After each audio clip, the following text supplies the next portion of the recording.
कभी सोचा है, एक ऐसा भी दौर था जब हमारी पटरियों पर सिर्फ भाप और धुएं का राज हुआ करता था, कोयले की गंध और छुक छुक की आवाज। लेकिन फिर एक ऐसा पल आया जिसने इंडियन रेलवे की कहानी को हमेशा हमेशा के लिए बदल कर रख दिया। वो दिन जब पहली बार एक लोकोमोटिव ट्रैक पर दौड़ा, बिना भाप, बिना धुएं के, सिर्फ और सिर्फ बिजली की खामोश ताकत पर। तो चलिए आज उसी क्रांतिकारी सफर पर चलते हैं और उन पहले इलेक्ट्रिक इंजनों की कहानी जानते हैं जिन्होंने भारतीय रेलवे को एक नए युग में पहुंचाया। आज की हमारी चर्चा में हम इन हिस्सों पर नजर डालेंगे। हम देखेंगे कि कैसे भाप के इंजन से बिजली के इंजन तक का सफर तय हुआ और कैसे हमने विदेशी तकनीक से शुरुआत करके खुद अपने इंजन बनाने शुरू किए। ठीक है, तो शुरू करते हैं। हमारा पहला सेक्शन उस ऐतिहासिक मोड़ पर है जब इंडियन रेलवे ने भाप की शक्ति को अलविदा कहकर बिजली की उस पहली चिंगारी को अपनाया था। देखिए, ये सवाल बहुत दिलचस्प है, क्योंकि जब हर तरफ भाप के इंजनों का बोलबाला था तो ये बिजली का आइडिया आया कहाँ से? ये सिर्फ एक टेक्नोलॉजी का बदलाव नहीं था, ये एक पूरी की पूरी नई सोच थी जिसने हमारे आज के मॉडर्न रेलवे की नींव रखी। इस टाइमलाइन को देखिए, ये साफ है कि ये बदलाव कोई रातों रात नहीं हुआ। ये दशकों तक चली कोशिशों का नतीजा था। कहानी 1927 में शुरू होती है, जब पहला इलेक्ट्रिक लोको भारत आया और धीरे धीरे हम अपनी टेक्नोलॉजी बनाने की तरफ बढ़ते गए। तो चलिए अब मिलते हैं इस कहानी के असली किरदारों से, वो दमदार लोकोमोटिव्स जिन्हें यूरोप से इंपोर्ट किया गया था और जिन्होंने भारत में इलेक्ट्रिक युग का आगाज किया। तो मैदान में दो बड़े खिलाड़ी उतरे 1927 और 1929 के बीच। पहला था WCG-1, जिसे खासकर मालगाड़ियों के लिए बनाया गया था, और दूसरा था पैसेंजर ट्रेनों का बादशाह WCP-1। अब देखिए, इन दोनों में जमीन आसमान का फर्क था। WCG-1, जिसे लोग उसके लंबे हुड की वजह से क्रोकोडाइल या केकड़ा बुलाते थे, वो था घाटों का राजा। उसकी रीजेनरेटिव ब्रेकिंग टेक्नोलॉजी, मतलब ब्रेक लगाने पर बिजली बनाना, भोर और थाल घाट जैसी खड़ी चढ़ाइयों के लिए एक वरदान थी। दूसरी तरफ WCP-1 था स्पीड का शहंशाह। इसी ने तो 1 जून 1930 को मशहूर डेक्कन क्वीन को खींचकर भारत की पहली इलेक्ट्रिक एक्सप्रेस ट्रेन सर्विस की शुरुआत की थी।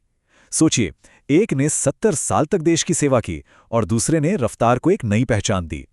अच्छा, तो विदेशी तकनीक तो आ गई, लेकिन असली काम अब शुरू हुआ था। ये दौर था सीखने का, एक्सपेरिमेंट करने का और भारत की खास ज़रूरतों के हिसाब से नए नए समाधान खोजने का। तो ये जो WCP-3, WCP-4 जैसे मॉडल थे ना, ये सब एक तरह के एक्सपेरिमेंट्स थे। रेलवे अलग अलग टेक्नोलॉजी को टेस्ट कर रहा था, ये देखने के लिए कि भारत की पटरियों और माहौल के लिए सबसे बेस्ट क्या रहेगा। ये लगातार कुछ नया खोजने और सीखने का दौर था। लेकिन सारी चुनौतियां सिर्फ ब्रॉडगेज पर ही नहीं थीं। 1930 में साउथ इंडियन रेलवे के लिए एक खास इंजन लाया गया, YCG-1, जो भारत का पहला मीटर गेज इलेक्ट्रिक लोकोमोटिव था, और ये अपने आप में एक इंजीनियरिंग का नायाब नमूना था। और पता है YCG-1 की सबसे अनोखी बात क्या थी? इसका बैटरी टेंडर सिस्टम। सोचिए, मद्रास के कुछ स्टेशनों पर ऊपर बिजली की तारें ही नहीं थी, तो ये लोको अपने पीछे 21 टन की एक बैटरी वाली ट्रॉली लेकर चलता था। मतलब जहां तारें हैं वहां उनसे बिजली ले ली और जहां नहीं है वहां बैटरी की पावर पर चल पड़ा। कितना शानदार आइडिया था। और अब कहानी उस मूड पर आती है जिसका सबको इंतजार था। वो दौर जब भारत सिर्फ टेक्नोलॉजी खरीदने वाला नहीं बल्कि बनाने वाला बन रहा था। ये थी स्वदेशी युग की पहली चिंगारी। भारत में इंजन बनाने की तैयारी WCM सीरीज के साथ शुरू हुई। हर मॉडल एक नया सबक सिखा रहा था।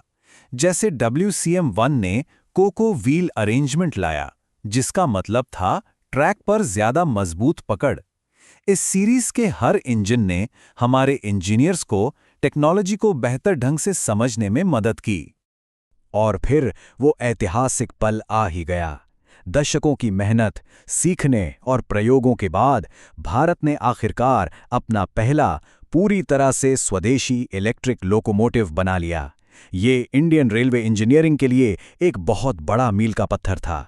इसका नाम रखा गया WCM-5 और इसके पहले इंजन को सम्मान से नाम दिया गया लोकमान्य। इसे 1960 और 62 के बीच हमारे अपने चित्तरंजन लोकोमोटिव वर्क्स यानी CLW ने बनाया था। ये सिर्फ एक इंजन नहीं था, ये आत्मनिर्भर भारत की पहली धड़कन थी। अच्छा, तो भारत ने अपना इंजन तो बना लिया, लेकिन असली परीक्षा अभी बाकी थी। अब चुनौती थी कुछ ऐसा बनाने की जो देश के सबसे मुश्किल रास्तों यानी घाटों पर अपना दबदबा कायम कर सके। और इस चुनौती का जवाब बनकर आया WCG-2। इसे 1970 के दशक में RDSO और CLW ने मिलकर बनाया और इसका एक ही मकसद था, पुराने हो चुके क्रोकोडाइल यानी WCG-1 की जगह लेना। तो समझने वाली बात यह है कि WCG-2 सिर्फ एक पावरफुल इंजन नहीं था, ये एक मेड इन इंडिया सॉल्यूशन था जो रेलवे के सबसे मुश्किल कामों में से एक को अंजाम दे रहा था। अपने 4200 हॉर्स पावर की जबरदस्त ताकत और इतने तेज ब्लूअर्स कि इसका नाम ही हाउलर्स पड़ गया, इस इंजन ने 40 साल से भी ज्यादा समय तक घाटों पर राज किया। तो चलिए अब इस पूरी कहानी को समेटते हैं और देखते हैं कि इन शुरुआती चैंपियंस ने हमारे लिए क्या विरासत छोड़ी है, एक ऐसी विरासत जो आज भी इंडियन रेलवे की रगों में दौड़ रही है। भाप से बिजली का ये सफर सिर्फ टेक्नोलॉजी का अपग्रेड नहीं था, ये सोच का अपग्रेड था। इन इंजनों ने साबित कर दिया कि भारत सिर्फ दुनिया की सबसे अच्छी तकनीक अपना नहीं सकता, बल्कि उससे अपनी जरूरतों के हिसाब से ढालकर खुद बना भी सकता है। और ये हमें एक बहुत ज़रूरी सवाल पर लाकर छोड़ता है। आज भले ही ये इंजन म्यूजियम की शान हो, लेकिन इनकी गूंज आज भी भारतीय रेलवे की धड़कन में सुनाई देती है। सच तो ये है कि क्रोकोडाइल, लोकमान्य और हाउलर्स जैसे पुरोधाओं ने ही वो नींव रखी जिस पर आज वंदे भारत जैसी ट्रेनें पूरी शान से दौड़ रही हैं। अगर आपको हमारी वीडियो पसंद आई और इतिहास के बारे में और जानने के लिए हमारे चैनल को सब्सक्राइब ज़रूर करें। धन्यवाद।